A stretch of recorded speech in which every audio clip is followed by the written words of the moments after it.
ನಡಿ, ಈಗ ಶುರು ಮಾಡೋಣ. ಕೇಸರಿಯಿಂದ ಮನೋಲ್ಲಾಸ ಮನಸ್ಸು ಮತ್ತೇರಿ ಕುಣಿದಾಡಿದೆ ನೋಡು, ಮನಸ್ಸು ಮತ್ತೇರಿ ಕುಣಿದಾಡಿದೆ ನೋಡು. ಕ್ಷಣ ಕ್ಷಣವೂ ಆಚರಿಸಿ ಕೇಸರಿ ಹಬ್ಬ.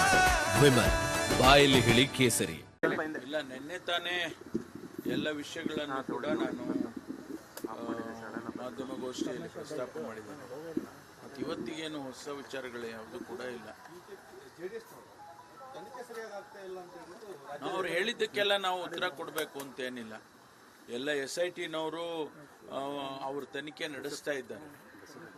ಭಾಳ ಗಂಭೀರವಾಗಿ ಅದನ್ನು ನಾವು ಸರ್ಕಾರದಲ್ಲಿ ಅದನ್ನು ತಗೊಂಡಿದ್ದೇವೆ.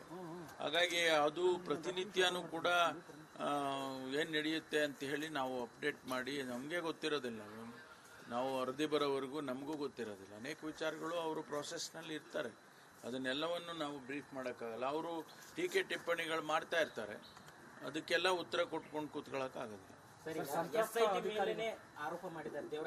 ನಾನೇನು ಹೇಳಕ್ ಹೋಗೋದಿಲ್ಲ.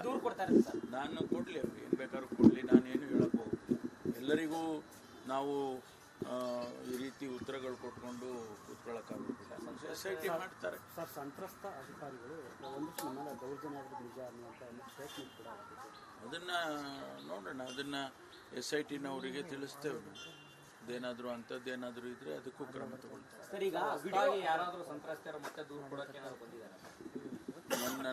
ನನಗೆ ಗೊತ್ತಿಲ್ಲ, SITಗೆ ಅಷ್ಟೇ ಗೊತ್ತು. ವಿಡಿಯೋ ಇರೋರು ಅಲ್ಲಿ ಬ್ಲಾಕ್ ಮೇಲ್ ಮಾಡ್ತಿದಾರಂತೆ, ನಿಮ್ಮ ವಿಡಿಯೋ ಇದಾವೆ ನಮ್ಮ ಕಡೆ ಅಂತ ಹಾಸನದಲ್ಲಿ ಅಂತ ಏನೇನಾದ್ರೂ ಇದ್ರೆ ಅದನ್ನ ಅವರೇ ಗಮನಿಸ್ಕೊಳ್ತಾರೆ, ಅದಕ್ಕೂ ಕ್ರಮ ತಗೊಳ್ತಾರೆ. ಯಾರಾದ್ರೂ ಆ ಥರದ್ದು ಇದ್ರೆ ಅದನ್ನ ಅವರು ಹೇಳಿದಾರಲ್ಲ, ಆ ಥರದ್ದೇನು ಕ್ರಮ ತಗೊಳ್ತಾರೆ. ಎಲ್ಲರಿಗೆ ಹೇಳಿದೆ, ಅವ್ರಿವ್ರು ಹೇಳಿದ್ದಕ್ಕೆಲ್ಲ ನಾನು ಇಲ್ಲಿ ಉತ್ತರ ಕೊಡಕ್ಕಾಗುತ್ತಾ? ನೋಡಿ, ನಾ ಹೇಳ್ತೀನಿ, SIT ಬಹಳ ಗಂಭೀರವಾಗಿ ಇದನ್ನ ತನಿಖೆ ಮಾಡ್ತಿದ್ದಾರೆ. ಅವ್ರಿಗೆ ಬಿಡ್ಬೇಕಲ್ಲ, ನಾವು ಅವ್ರಿಗೆ ಫ್ರೀಡಮ್ ಕೊಡ್ಬೇಕಲ್ಲ. ಎಲ್ಲರೂ ಒಂದೊಂದು ಹೇಳಿಕೆ ಕೊಡ್ತಾ ಹೋದ್ರೆ ಅದಕ್ಕೂ ಉತ್ತರ ಹೆಂಗ್ ಕೊಡಕ್ಕಾಗುತ್ತೆ? ಅವರೊಂದು ಹೇಳ್ತಾರೆ, ಇವರೊಂದು ಹೇಳ್ತಾರೆ, ಹೇಳ್ತಾನೆ ಇರ್ತಾರೆ, ಅದಕ್ಕೆಲ್ಲ ಉತ್ತರ ಕೊಡಕ್ಕಾಗುತ್ತೆ ಅಷ್ಟೇ, ಬೇರೆ ಇಲ್ಲ. ನಿನ್ನೆ ತಾನೇ ಎಲ್ಲ ವಿಷಯಗಳನ್ನು ಕೂಡ ನಾನು ಮಾಧ್ಯಮಗೋಷ್ಠಿಯಲ್ಲಿ ಪ್ರಸ್ತಾಪ ಮಾಡಿದ್ದೇನೆ. ಮತ್ತು ಇವತ್ತಿಗೇನು ಹೊಸ ವಿಚಾರಗಳು ಯಾವುದು ಕೂಡ ಇಲ್ಲ. ಅವ್ರು ಹೇಳಿದ್ದಕ್ಕೆಲ್ಲ ನಾವು ಉತ್ತರ ಕೊಡಬೇಕು ಅಂತೇನಿಲ್ಲ. ಎಲ್ಲ SITನವರು ಅವ್ರ ತನಿಖೆ ನಡೆಸ್ತಾ ಇದ್ದಾರೆ. ಭಾಳ ಗಂಭೀರವಾಗಿ ಅದನ್ನು ನಾವು ಸರ್ಕಾರದಲ್ಲಿ ಅದನ್ನು ತಗೊಂಡಿದ್ದೇವೆ. ಹಾಗಾಗಿ ಅದು ಪ್ರತಿನಿತ್ಯನೂ ಕೂಡ ಏನು ನಡೆಯುತ್ತೆ ಅಂತ ಹೇಳಿ ನಾವು ಅಪ್ಡೇಟ್ ಮಾಡಿ, ನಮಗೆ ಗೊತ್ತಿರೋದಿಲ್ಲ, ನಾವು ವರದಿ ಬರೋವರೆಗೂ ನಮಗೂ ಗೊತ್ತಿರೋದಿಲ್ಲ. ಅನೇಕ ವಿಚಾರಗಳು ಅವರು ಪ್ರೊಸೆಸ್ನಲ್ಲಿ ಇರ್ತಾರೆ, ಅದನ್ನೆಲ್ಲವನ್ನು ನಾವು ಬ್ರೀಫ್ ಮಾಡೋಕ್ಕಾಗಲ್ಲ. ಅವರು ಟೀಕೆ ಟಿಪ್ಪಣಿಗಳು ಮಾಡ್ತಾ ಇರ್ತಾರೆ, ಅದಕ್ಕೆಲ್ಲ ಉತ್ತರ ಕೊಟ್ಕೊಂಡು ಕೂತ್ಕೊಳ್ಳೋಕ್ಕಾಗೋದಿಲ್ಲ. ನಾನೇನು ಹೇಳಕ್ ಹೋಗೋದಿಲ್ಲ. ನಾನು ಕೊಡ್ಲಿ, ಅವ್ರು ಏನು ಬೇಕಾದ್ರೂ ಕೊಡ್ಲಿ, ನಾನೇನು ಹೇಳಕ್ ಹೋಗೋದಿಲ್ಲ.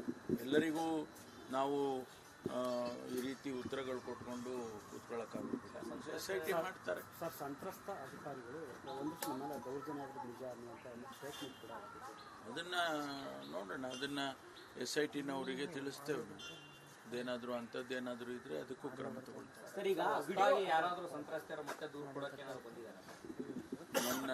ನನಗೆ ಗೊತ್ತಿಲ್ಲ, SITಗೆ ಅಷ್ಟೇ ಗೊತ್ತು. ವಿಡಿಯೋ ಇರೋರು ಅಲ್ಲಿ ಬ್ಲಾಕ್ ಮೇಲ್ ಮಾಡ್ತಿದಾರಂತೆ, ನಿಮ್ಮ ವಿಡಿಯೋ ಇದಾವೆ ನಮ್ಮ ಕಡೆ ಅಂತ ಹಾಸನದಲ್ಲಿ ಅಂತ ಏನೇನಾದ್ರೂ ಇದ್ರೆ ಅದನ್ನ ಅವರೇ ಗಮನಿಸ್ಕೊಳ್ತಾರೆ, ಅದಕ್ಕೂ ಕ್ರಮ ತಗೊಳ್ತಾರೆ. ಯಾರಾದ್ರೂ ಆ ಥರದ್ದು ಇದ್ರೆ ಅದನ್ನ ಅವರು ಹೇಳಿದಾರಲ್ಲ, ಆ ಥರದ್ದೇನು ಕ್ರಮ ತಗೊಳ್ತಾರೆ. ಎಲ್ಲರಿಗೆ ಹೇಳಿದೆ, ಅವ್ರಿವ್ರು ಹೇಳಿದ್ದಕ್ಕೆಲ್ಲ ನಾನು ಇಲ್ಲಿ ಉತ್ತರ ಕೊಡಕ್ಕಾಗುತ್ತಾ? ನೋಡಿ, ನಾ ಹೇಳ್ತೀನಿ, SIT ಬಹಳ ಗಂಭೀರವಾಗಿ ಇದನ್ನ ತನಿಖೆ ಮಾಡ್ತಿದ್ದಾರೆ. ಅವ್ರಿಗೆ ಬಿಡ್ಬೇಕಲ್ಲ, ನಾವು ಅವ್ರಿಗೆ ಫ್ರೀಡಮ್ ಕೊಡ್ಬೇಕಲ್ಲ. ಎಲ್ಲರೂ ಒಂದೊಂದು ಹೇಳಿಕೆ ಕೊಡ್ತಾ ಹೋದ್ರೆ ಅದಕ್ಕೂ ಉತ್ತರ ಹೆಂಗ್ ಕೊಡಕ್ಕಾಗುತ್ತೆ? ಅವರೊಂದು ಹೇಳ್ತಾರೆ, ಇವರೊಂದು ಹೇಳ್ತಾರೆ, ಹೇಳ್ತಾನೆ ಇರ್ತಾರೆ, ಅದಕ್ಕೆಲ್ಲ ಉತ್ತರ ಕೊಡಕ್ಕಾಗುತ್ತೆ ಅಷ್ಟೇ, ಬೇರೆ